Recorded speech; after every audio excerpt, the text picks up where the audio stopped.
শুভ সময় বন্ধুরা, কথা বলবো জন্ডিস নিয়ে। আপনারা জানেন জন্ডিস হচ্ছে যদি কারো চোখ হলুদ হয়ে যায়, সারা শরীর হলুদ বর্ণ হয়ে যায়, প্রস্রাব হলুদ হয়, তাহলে এই জন্ডিস কি কারণে হতে পারে এবং জন্ডিস হলে আমাদের কি করা উচিত, এই ব্যাপারে আজকে আলোচনা করব।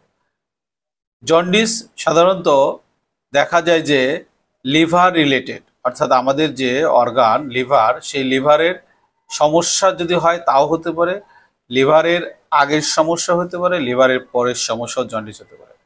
তাহলে এই জন্ডিস যদি হয়, আমাদের কাছে রুগীরা সাধারণত দেখা গেলো যে চোখ মুখ হলুদ বা সারা শরীর হলুদ এই ধরনের লক্ষণ নিয়ে আসে, বলবে প্রস্রাব হলুদ হয়, এরপর বলবে যে তার কি কারণে জন্ডিস হয়েছে, সেই কারণের কিছু লক্ষণ থাকবে। সেই জন্য জন্ডিস নিয়ে আসলে আমাদের চিন্তা করতে হয় যে লিভারের আগে যে কারণ সেই ধরনের কারণে হয় কিনা।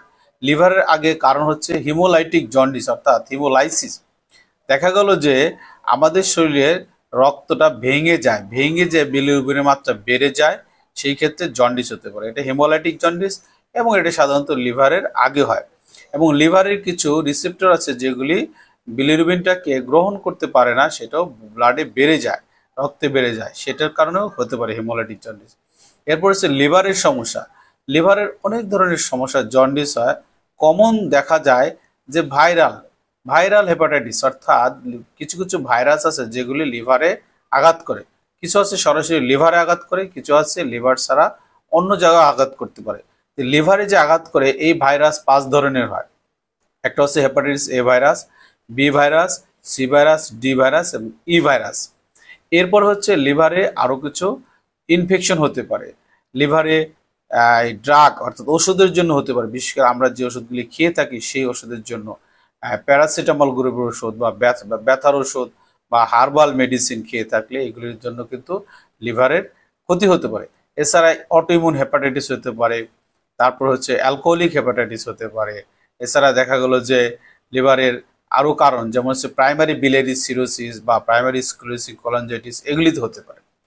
এরপর হচ্ছে লিভারের পরবর্তী যে জায়গা সেগুলিতে যদি সমস্যা থাকে, যেমন হচ্ছে বাইল ডাক্ট, আমাদের বাইল ডাক্টে যদি কোনো ধরনের স্ট্রিকচার হয়, অথবা এর ভিতরে যদি কৃমি যদি আটকে থাকে, অথবা যদি কোনো টিউমার হয়, অথবা নিচে যেখানে যা বাইল ডাক্টটা শেষ হয়েছে সেখানে যদি টিউমার হয়, অ্যাম্পুলারি টিউমার বা প্যানক্রিয়াসের হেড অফ দি প্যানক্রিয়াসে যদি ক্যান্সার হয়, তাহলে কিন্তু দেখা গেলো যে আমাদের জন্ডিস হতে পারে। তাহলে এই যে জন্ডিস যদি হয়, কোথায় জন্ডিস হলো এবং কি কারণে হলো এর উপরে অনেকগুলি লক্ষণ চলে আসবে। বিশেষ করে দেখা যায় জন্ডিসের সাথে যদি চুলকানি হয়, অনেক ধরনের চুলকানি হয়, আমি একটা ভিডিওতে বলেছি, আপনারা দেখে নেবেন যে কেন চুলকানি হয়। জন্ডিসের কারণে যদি চুলকানি হয় তাহলে সাধারণত লিভার এবং লিভারের পরবর্তী যে কারণগুলির কথা বললাম এগুলি কিন্তু দায়ী। সেই জন্য লিভারের সাথে জন্ডিস এবং জন্ডিসের সাথে যদি চুলকানি হয় তাহলে কিন্তু আপনার এই ক্ষেত্রে মেডিসিন স্পেশালিস্ট বা লিভার স্পেশালিস্ট বা হেপাটোবিলিয়ারি সার্জন, 3 প্রকৃতির ডক্টর কিন্তু আপনি দেখাতে পারেন। দ্বিতীয় কথা হচ্ছে যদি সিম্পল হেপাটাইটিস হয়, ভাইরাল হেপাটাইটিস হয়, সেই ক্ষেত্রে আপনি কিন্তু ভয় পাওয়ার কিছু নাই। সেই ক্ষেত্রে লিভারের যে জন্ডিস এটার জন্য কিন্তু চিকিৎসা হচ্ছে রেস্ট, বিশ্রামে থাকতে হবে যাতে বিলিরুবিন বেড়ে না যায়, লিভারের ক্ষতি কম হয়।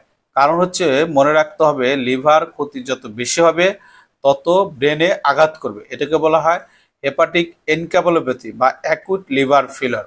তাহলে অ্যাকুট জন্ডিস হওয়ার পরে যদি অ্যাকুট লিভার ফেলার না হয়, সেই জন্য বেড রেস্ট কিন্তু অত্যন্ত দরকার। এবং পাশাপাশি হচ্ছে ফ্লুইড, পর্যাপ্ত পরিমাণে ফ্লুইড খেতে হবে, নরম খাবার দাবার খেতে হবে।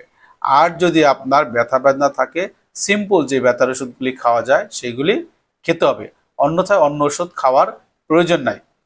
সেই জন্য যদি কারো হেপাটাইটিস, অ্যাকুট হেপাটাইটিস হয় এবং এটা যদি ভাইরাসের কারণে হয়, মাথায় রাখতে হবে অ্যাবসলিউটলি বেড রেস্ট হচ্ছে তার চিকিৎসা।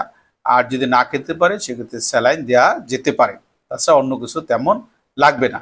সেই জন্য বন্ধুরা, জন্ডিস হলে আমাদেরকে সঠিকভাবে হিস্ট্রি নিতে হবে, হিস্ট্রি নিয়ে রোগীকে পরীক্ষা করতে হবে, প্রয়োজনে লিভার রিলেটেড অন্যান্য পরীক্ষা নিরীক্ষা করে আমাদের চিকিৎসা দিতে হবে, তাহলে একটা মানুষ সুস্থ হবে এবং সুন্দর থাকবে।